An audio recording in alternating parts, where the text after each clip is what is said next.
आपल्या देशातील वर्ण आणि जातींचा जर आपण विचार करत बसलो तर आज आपल्या देशामध्ये 6,742 जाती आहेत.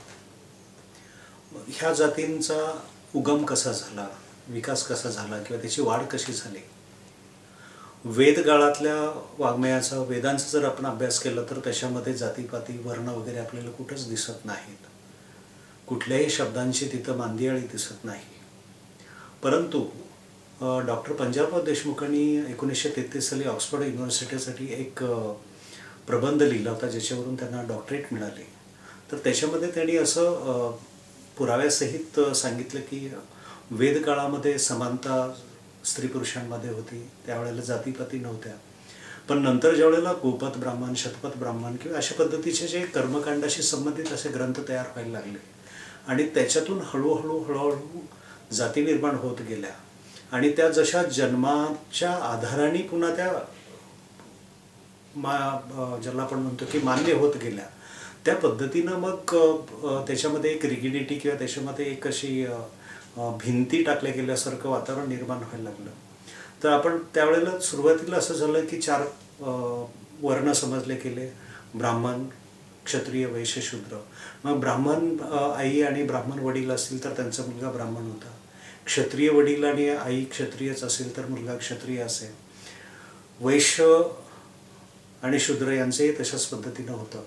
आणि मग हळूहळू ज्यावेळेला अनुलोम विवाहामध्ये, पूर्वी खरं ते मान्य होते, त्याच्यामध्ये फारशी अडचण होत नव्हती, परंतु ज्यावेळेला त्यांनी वडील आणि आई यांचा वर्ण बदलला तसं आपण त्याची जात वेगळी द्यायला सुरुवात केली. म्हणजेच ब्राह्मण वडील आणि क्षत्रिय आई असेल तर मूर्धा वसिष्ठ, ब्राह्मण वैश्य अंबष्ट, ब्राह्मण आणि शूद्र निषाद, क्षत्रिय वडील असतील आणि वैश्य आई असेल तर महिष्य जात, क्षत्रिय वडील आणि शूद्र आई असेल तर उर्ग जात, वैश्य वडील आणि शूद्र आई असेल तर करण जात. अशा पद्धतीनं त्यांनी वेगवेगळ्या जातींची नावं द्यायला सुरुवात केली. त्याला आपण अनुलोम विवाहाशी संबंधित असं म्हणतो. प्रतिलोम विवाह म्हणजे जिथं कनिष्ठ वर्णातले वडील आणि वरिष्ठ वर्णातील स्त्री असायची. म्हणजे समजा शूद्र असेल, शूद्र वडील असतील आणि ब्राह्मण जर स्त्री असेल म्हणजे आई असेल तर चांडाळ ही जात त्या मुलाला दिली जायची. आणि मग आपल्या लक्षात येईल की शंकराचार्य ज्या वेळेला वाराणसीच्या घाटावरून चालले होते त्यावेळेला समोरच्या चांडाळांनी त्यांना संस्कृतमध्ये उत्तर दिलं होतं, कारण ब्राह्मण आई होते, हे आपण लक्षात घेऊया. मग शूद्र वडील आणि क्षत्रिय जर हे असतील तर क्षत्र जात होती. शूद्र वडील आणि वैश्य आई असेल तर अयोगव जात येत होती. वैश्य वडील आणि ब्राह्मण आई असेल तर सूत, वैश्य वडील आणि क्षत्रिय आई असेल तर वेदेहक, क्षत्रिय वडील आणि ब्राह्मण आई असेल तर मागध. अशा पद्धतीने ह्या पहिल्यांदा 16 जाती निर्माण झाल्या. त्या 16च्या 60 निर्माण झाल्या. 60च्या नंतर अनुलोम प्रतिलोम विवाहामध्ये ज्या संतती निर्माण होत्या त्यांच्या आपापसातल्या विवाहामधून पुन्हा 160 जातींच्या पर्यंत ग्रंथांची नोंद सापडते. म्हणजे मनुस्मृतीसारखे जर आपण एक 50-60 ग्रंथ जर चाळले तर त्याच्यामध्ये आपण 160 जातींच्या वरती आपण जात नाही. त्याच्यानंतर 1906च्या दरम्यान विठ्ठलरामजी शिंदेनी भारतभर प्रवास केला, श्रीलंकेत केले, म्यानमार म्हणजे ब्रह्मदेशामध्ये केले आणि त्यांनी तिथं किती पद्धतीनं कशा जाती निर्माण होत गेल्या त्याचा अभ्यास त्यांनी अतिशय सखोल केला होता. मग जात निर्मितीची जी वेगवेगळी कारणं आपल्याला त्या ग्रंथांमधून सापडली, त्याच्यात व्यवसायानुसार काही जाती निर्माण झाल्या. म्हणजे समजा कोणी कातडी काम करत असेल तर त्यांचे मोची, चांबार, ढोर झाले, रंगकाम करणारे रंगारी झाले, वन निवासी असतील ते फासेपारधी, बेरड, भिल्ल झाले, सफाई काम करणारे भंगी, मेहतर, डोम झाले, शेतातील गुलाम म्हणून ज्यांना वापरलं ते पान, होल्या, भोई, दारू गाळणारे, ताडीवाले, दारू गाळणारे, अशा पद्धतीचे जे हे होते ते झाले, मासेमारी करणारे कोळी, कैवर्त, मच्छीमार झाले, स्मशानात काम करणारे डोम, चांडाळ, महार झाले, वेळूकाम करणारे बुरुड, बासखोर, विणकाम करणारे कोष्टी, विणकर, धार लावणारे शिकलगार, धनगर, तांबट, तेली, कुंभार, अशा वेगवेगळ्या प्रांतात राहणाऱ्या लोकांच्याही वेगळ्या जाती निर्माण झाल्या. वेगवेगळ्या भाषा बोलणाऱ्या लोकांच्या वेगळ्या जाती निर्माण झाल्या. स्वतंत्र राजकर्ते होते, पण लढाईनंतर हरल्यानंतर ते येणाऱ्या लोकांनी त्यांच्यावरती बंधनं लादली आणि त्यांना गुलाम केलं. तशा मेहर, मेहतर, मोघिया, मांग, मातंग, डोम अशा पद्धतीच्या वेगवेगळ्या जाती त्याच्यातही सापडतात. बौद्ध, जैन धर्म ज्यांनी स्वीकारला त्यांनी पुन्हा हिंदू धर्मात जे सरळ आले नाही त्यांनाही आपण शूद्र जातींमध्ये ढकलून दिलं होतं. त्यातल्या परय्या, नामशूद्र, पौड्र अशा जाती आपण बघतो. करमणुकीचा खेळ जे करत होते त्यांच्या समजा दरवेशी असेल की जे वाघांचे अस्वलांचे खेळ करत होते, गारुडे असेल नागसापांचे खेळ करणारे, शारीरिक कसरती करणारे कोल्हाटी डोंबारी असतील, माकडांचे खेळ करणारे मदारी असतील, पुजाऱ्यांच्या जाती वेगळ्या झाल्या. ज्यांनी शंकराची पूजा केली ते गुरव झाले, देवीचे पुजारी भोपे गोंधळे भूते झाले, भैरवाचे ज्योतिबाचे पुजारी भराडी डवरी गोसावी आणि खंडोबाचे वाघे मुरळी आपल्याला माहिती आहे. दलित जातींचं पौरोहित्य केलं म्हणूनही काही लोकांना शूद्र म्हटलं गेलं, गुरुडा दास नाथ जोगी वगैरे अशा पद्धतीनं.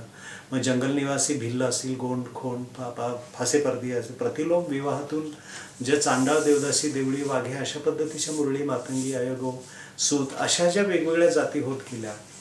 आणि मग त्याच्यामुळं अनुलोम आणि प्रतिलोम विवाहातून फक्त ब्राह्मण क्षत्रिय वैश्य याच्यातूनच आपापसात निर्माण झालेले आपण सगळ्या जाती आहोत.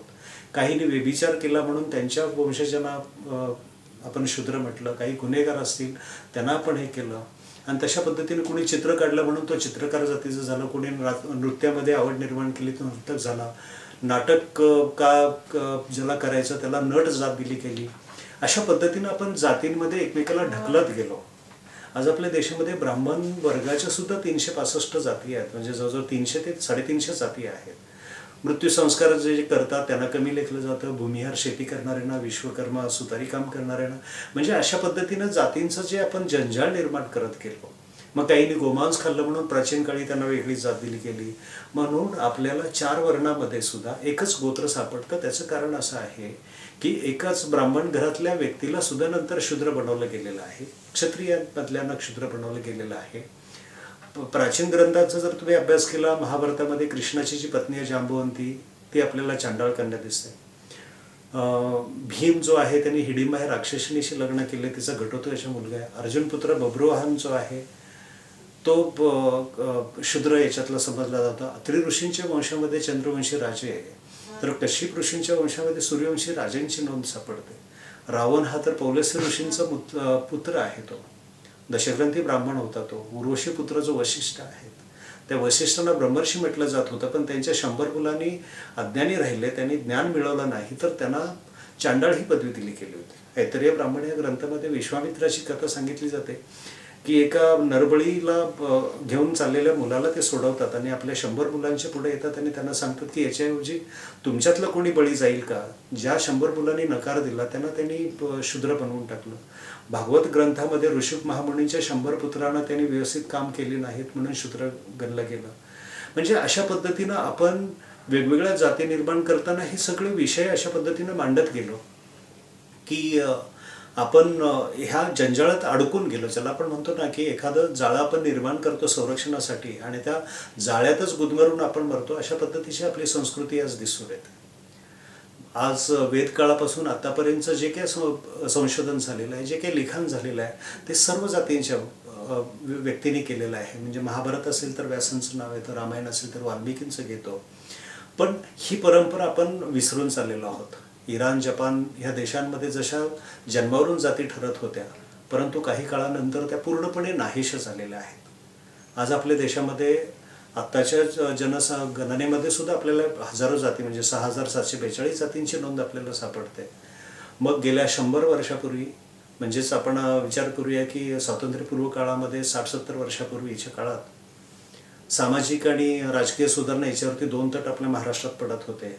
आजही 50-60 वर्षानंतर, स्वातंत्र्याच्या 50-60 वर्षानंतर सुद्धा तोच झगडा आपल्यामध्ये चालू आहे का. महात्मा फुलेंचं कार्य, लोकहितवादींचं कार्य, न्यायमूर्ती रानडेंचं कार्य, महर्षी कर्वेंचं काम, विठ्ठलरामजी शिंदेंचं काम आणि ही सगळी कामं कुठं जात आहेत आणि त्याचं आपण काही शिकतोय का हे आपल्याला समजून घ्यायचं आहे. गेल्या वर्षी महात्मा फुलेंची 125वी पुण्यतिथी झाली आणि यावर्षी आंबेडकरांची, डॉक्टर बाबासाहेब आंबेडकरांची 125वी जयंती आपण साजरी करतोय.